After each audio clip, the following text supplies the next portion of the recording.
Guys দেখেন, এই যে বস্তাগুলো দেখতে পাচ্ছেন এখানে, এই বস্তাগুলোতে সবগুলোতে মাটি আছে।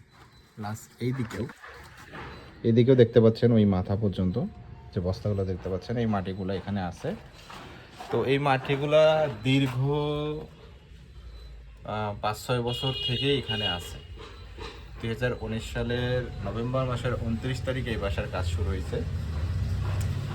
তো তখন এই মাটিগুলো আমরা স্টোর করছিলাম, বিভিন্ন জায়গায় রাখছে, বাড়ির এই পাশে, ওপাশে, গলিতে, গলিতে।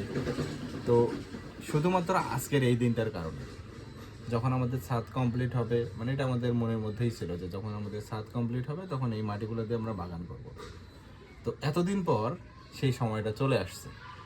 এখন এই মাটিগুলা, এই যে বালতি দেখতে পাচ্ছেন, একটু একটু করে বাগানের জন্য 5 তলায় তুলতে হবে। তো যেহেতু ওই টবটাতে মাটি আগে থেকেই ছিল, আজকে কম তুলতে হবে, হয়তো বা বেশ 2-4 বালতি তুললেই হয়ে যাবে।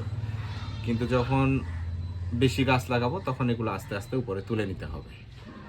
অনেক কষ্ট হবে, কিন্তু আসলে মানে ছাদ বাগানের একটা শখ, মানে শখ যেখানে প্রাধান্য পাবে সেখানে আসলে কষ্টটা কিছুই না।